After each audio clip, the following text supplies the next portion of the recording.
और कैसे आप लोग? सब नाश्ता वगैरह हुआ ना? अभी हम बात करेंगे हटवर्क एक्टिविटीज के बारे में, ठीक है? तो हम लोग आज जानेंगे कि हटवर्क एक्टिविटी होता क्या है। हम लोग डेली अलग अलग सब्जेक्ट पे बात करता है, लेकिन आज जो हमारा सब्जेक्ट रहेगा वो हटवर्क। तो हम लोग जानते हैं कि हटवर्क, सबसे पहले हटवर्क कहते किसे हैं, ठीक है? कोई भी ऐसा वर्क जिसमें से हमारा चिंगारी निकलता हो उसको हम हटवर्क में कंसिडर हटवर्क बोलते हैं, ठीक है? अब हमारा हटवर्क एक्टिविटी में क्या क्या आएगा, क्या क्या आता है हटवर्क एक्टिविटी में?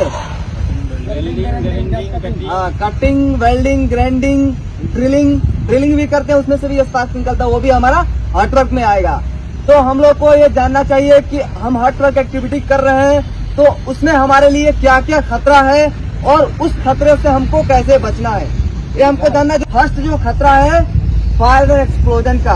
हमारा फायर एंड एक्सप्लोजन क्यों होता है? फायर एंड एक्सप्लोजन क्यों होता है?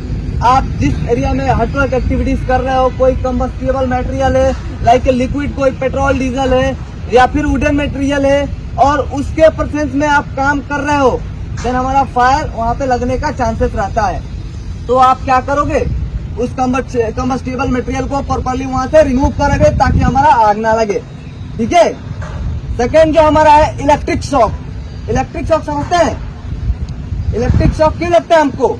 हमारा केबल डैमेज है, कटा फटा है, फिर भी हम उसको यूज कर रहे हैं। सपोज हमारा ग्राइंडिंग यूज करते हैं ना भाई साहब, अगर केबल डैमेज है फिर भी हम लोग यूज करता है, या केबल कनेक्शन कुछ उल्टा पुल्टा हो गया, हमारा शॉर्ट सर्किट करेगा, करंट लीकेज करेगा, हमको करंट लगेगा, हो सकता है आपको भी नुकसान पहुंच जाए और आपके साथ जो 2-4 साथी है नीचे ग्राउंड लेवल पे काम करते हैं उसको भी नुकसान पहुंच जाए। तो ये सब चीजों ध्यान रखना है। हमारा जो थर्ड नंबर पे हमारा जो खतरा आता है ना, वो हमारा आता है infra violet radiation. Infra violet radiation आप लोग समझता है? जो हमारे आंखों में लाइट लग जाता है। आप लोग आके बोलता है कैसे कि सर मेरा आंख में लाइट लग गया, तो हमारा लाइट लगने का रीजन आपने गगल्स यूज नहीं कर रहा है प्रॉपर, या शील्डिंग डिवाइस आपने यूज नहीं कर रहा है तो आपको लाइट लग रहा है, आपको मालूम है। और सबसे बड़ा एक और चीज मैं बता रहा हूँ कि हम लोग जो वेल्डिंग करते हैं ना, वेल्डिंग उसका जो स्मोक निकलता है, धुआं समझ रहे हैं, वो बहुत जहरीला होता है। क्यों?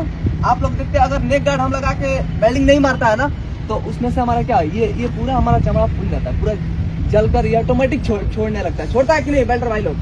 छोड़ता है कि नहीं? ये काला होके चमड़ा छोड़ने लगता है ना, तो इसके लिए हम नेक गार्ड यूज करते हैं, ठीक है? सबसे पहले आप लोग ये बताइए, आप लोग को मालूम है ना कि आप सपोज वेल्डिंग कर रहे हो या ग्राइंडिंग कर रहे हो या कटिंग कर रहे हो, आप लोग को पीपीस क्या होने चाहिए आप लोगों के पास में? आप लोगों को मालूम है? आप वेल्डर कर रहे हो, वेल्डर भाई का बॉयलर सूट यूज किया हो, आपको एप्रॉन यूज करना है, हैंड ग्लव्स यूज करना है, एल्बो गार्ड यूज करना है, नी गार्ड यूज करना है, नेक गार्ड यूज करना है। क्यों? नेक गार्ड यूज करना एकदम कंपल्सरी है, क्योंकि जो वेल्डिंग का स्मोक निकलता है बहुत ज्यादा जहरीला होता है, समझ गए? और जो ग्राइंडर भाई साहब लोग, उन लोग का भी सेम प्रोसीजर, सेम पीपीज है, उन लोग से भी रिक्वेस्ट है, आप लोग जॉब चालू करने से पहले एक बार अपना केबल इंश्योर करें। ये ग्राइंडिंग मशीन का देखे उसमें कोई दिक्कत तो नहीं है, गार्ड वगैरह हमारा प्रॉपर है, गार्ड अगर ढीला है, लूज है, नहीं है तो उस ग्राइंडिंग मशीन को नहीं यूज करना है, समझ गए?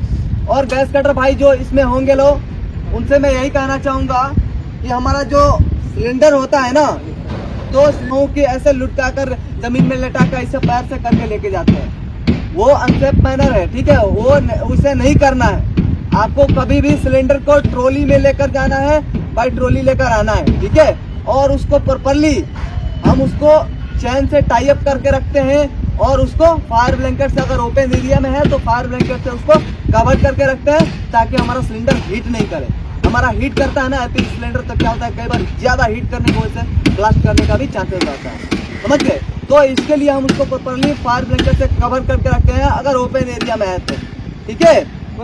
तो ये सारी चीज आप लोग को ध्यान देना है, ठीक है? और जिधर भी आप लोग हटवर्क एक्टिविटीज कर रहा है उस एरिया को प्रॉपर्ली क्लीन रखना है और फायर एक्सटिंग्विशर प्रॉपर रखना है, ठीक है? तो आज के लिए इतना ही दोस्तों, ओके, थैंक यू।